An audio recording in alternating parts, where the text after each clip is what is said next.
away. Always when you have as many new faces as you do, what's the challenge of incorporating chemistry, building familiarity with those guys? It's extremely important. It's what we spent a little bit of the off season doing, and it was really good to get them all in one room and start to talk through process and culture and what it looks like to come together. But we were very specific, and I know we talked about it enough of the names that we went out and got, and they're here for a reason. And, to say that we're excited about it is an understatement. You have a lot of guys who want to be here. You have Lance Lynn back. You have Matt Carpenter back. Guys who say they want to be Cardinals. What does that do for the energy right now going to spring? Yeah, it's important when guys actually want to play here. And when you look at Sonny, he wanted to be here. Gibby wanted to play here. Lance wanted to play here. Carp wanted to come back. When you go down that list, they're excited to be a Cardinal. There's a lot of things when you enter free agency that you end up chasing. These guys wanted to make sure that they were here. We wanted to make sure they were here, and I'm glad it worked out the way it did. Oli, how do you see that play out in the clubhouse? Like that idea that they wanted to be here and that they are here. I mean, how does that, I guess, impact the group? It's helpful this offseason, just being able to jump on calls with them individually and then get them all on one call and kind of talk through some things. It's helpful when you have a ton of players that want to be here and be in St. Louis and be Cardinals and know what we stand for and get back to winning baseball after last year. So the conversations that we've had have been awesome.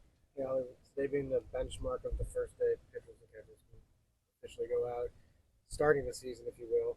Can you describe why you're excited and think this team can crack the postseason and then make hay in the postseason? Yeah, from a skill standpoint, I think we have what it takes.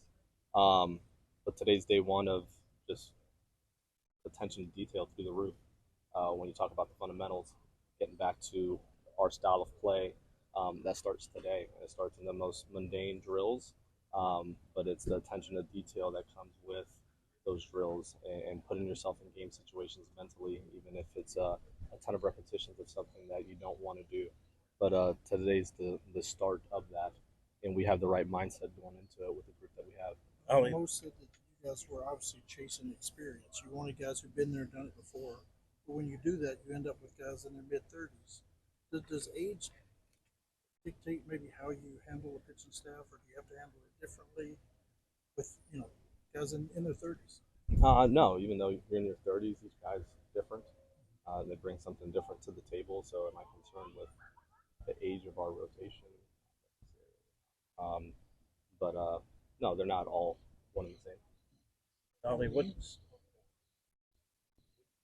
you start a go ahead. We'll skip both of you guys in a minute. Yeah. Go ahead. Go ahead. You start the spring schedule. You work back from the first kind of opening weeks of a regular season.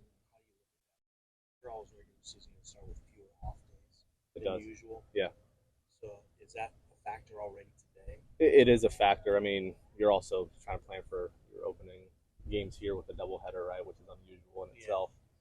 So you're planning to have enough innings for that, but you are looking at day one of the regular season, that opener, and working backwards always. Yeah. So how does that open it up with 8 games in a row? 8 without an off day. Yeah, 8 without an off day, and 10 with only one. Yeah. And I know you can give an unlimited roster for 2, but you don't have an unlimited travel budget, so you do.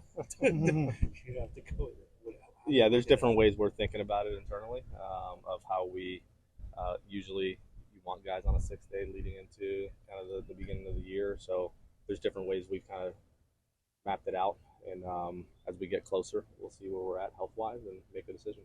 Only as a young manager, and obviously it's a fresh start now, but what do you take away from last year in terms of learning about managing and about yourself as a manager from obviously a season that didn't go as you had hoped?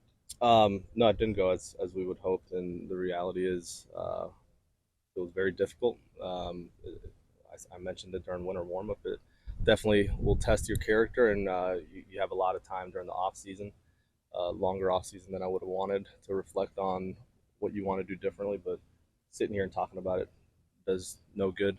The reality is you're going to have to show it. So we'll go out there. I'd rather not talk about it. We're just going to go out there and and show what we're capable of doing, and that starts today. Looking forward at the season, would be a lot better for you guys if Mason Wynn had a great spring and just eased right into the starting shortstop. What did you see from last year that makes you believe he will be able to do that? No, he's more than capable of doing it. We saw a really good spring out of him. In conversation with him, it's not putting too much pressure on himself offensively to try to do more than he needs to. It's going to be a key to him having some success early on with us. But yeah, our hope is that he goes out there and wins the job. It puts us in a really good position if that's the case. So I'm excited to see him this spring. He's ready for it too. Yeah. How do you have to handle Tommy